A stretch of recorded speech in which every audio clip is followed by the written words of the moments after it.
नमस्कार दोस्तों। आज 18 अक्टूबर 2022 है और आज का ये वीडियो जो है वो हम केयरलेसनेस पे बनाएंगे, क्योंकि ट्रेडर्स अगर केयरलेस हों तो उससे क्या क्या नुकसान होते हैं उनकी चर्चा हम करेंगे।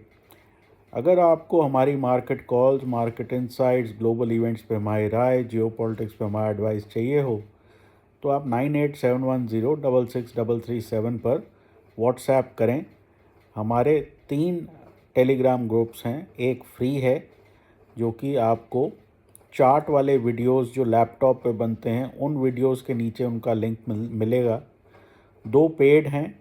एक इंट्राडे है जहां निफ्टी, बैंक निफ्टी और चुनिंदा स्टॉक्स पे इंट्राडे ऑप्शंस कॉल्स मिलती हैं, और एक स्विंग है जहां पे थोड़ा होल्ड करने वाली ऑप्शंस कॉल्स मिलती हैं। निफ्टी और बैंक निफ्टी और short term, medium term, longer term calls वहाँ मिलती हैं।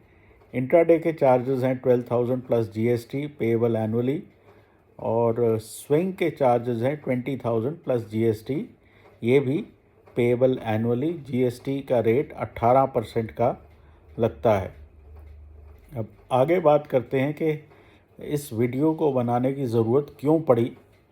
वो इसलिए पड़ी क्योंकि खासकर ऑप्शंस ट्रेडिंग में अगर आप केयरलेस हैं, विच मीन्स कि आपके जो सेटअप के रूल्स हैं वो बहुत क्लियरली डिफाइंड नहीं हैं। उसका मतलब क्या है कि कौन सी बार पे आपने एक्ट करना है।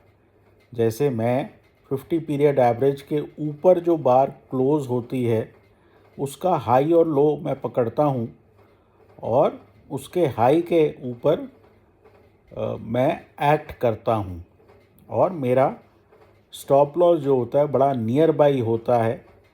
और अगर वो चल जाता है तो जैसे ही मेरे को 5 से 6 बार मेरी डायरेक्शन में मिलती हैं तो मैं उसमें कुछ हद तक मुनाफा ले लेता हूँ। ऑप्शन में क्या है ख़ास चीज़ कि अगर आप ज़्यादा वेट करेंगे और मार्केट आप पे रिवर्स हुई तो आपके प्रॉफिट्स निकल जाते हैं। तो केयरलेसनेस कई तरह से हो सकती है। एंट्री के आपके क्लियर रूल्स नहीं हैं और आप रैंडम एंट्रीज कर रहे हैं। रैंडम करने की वजह से आपका स्टॉप लॉस क्लियर नहीं है, उसकी वजह से आपकी केयरलेसनेस नुकसान कर सकती है। और फाइनली एग्ज़िट में अगर आपने एक इंट्राडे स्विंग में आपने प्रॉफिट्स बुक नहीं किए तो उसमें जो है आपके हाथ से प्रॉफिट्स जा सकते हैं। तो बहुत एक टाइट कंट्रोल आपको रखना पड़ेगा। उसके लिए ये ज़रूरी नहीं है कि आपको पता हो कि बाज़ार में कहाँ जाना है, क्या करना है। आज जैसे साइडवेज डे पे भी अक्सर ये होता है कि निफ्टी, बैंक निफ्टी कुछ समय बाद क्वाइट हो जाते हैं। जब वो छोटी छोटी बार्स बनानी शुरू कर देते हैं तो उन छोटी बार्स में से जब इंडाइसेस निकलते हैं, क्योंकि ये तो ऑब्वियस है कि मोमेंटम बहुत ज़्यादा पॉजिटिव है, तो उसमें जो है रिस्क आज के टाइम में कम है। तो कहने का मतलब ये है कि अपने कैपिटल को अगर आपने सेव करना है तो अपने अंदर से आपको केयरलेसनेस निकालनी पड़ेगी। केयरलेसनेस होती है कि आपको अच्छा मुनाफा हो रहा है लेकिन फोमो के चलते आप पूरा दिन ट्रेडिंग करने की कोशिश कर रहे हैं। तो केयरलेसनेस की डेफिनेशन बहुत हैं। एंट्री में केयरलेसनेस, प्रॉफिट को राइड करने में केयरलेसनेस, प्रॉफिट को बुक करने में केयरलेसनेस, फिर उसके बाद ट्रेडिंग करते जाने में केयरलेसनेस, क्योंकि सेटअप तो देखो हर वक्त बनेगा।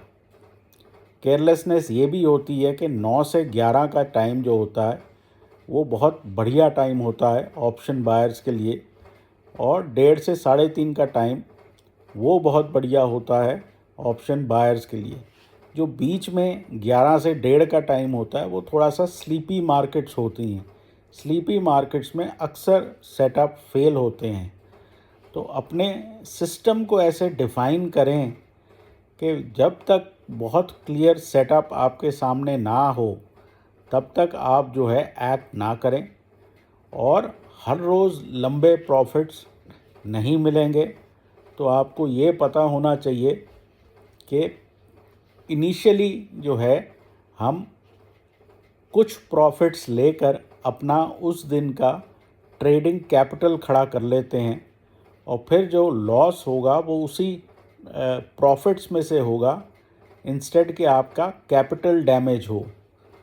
तो ये कुछ एहतियात अगर आप मेंटेन करेंगे तो आपकी ट्रेडिंग में से केयरलेसनेस चली जाएगी।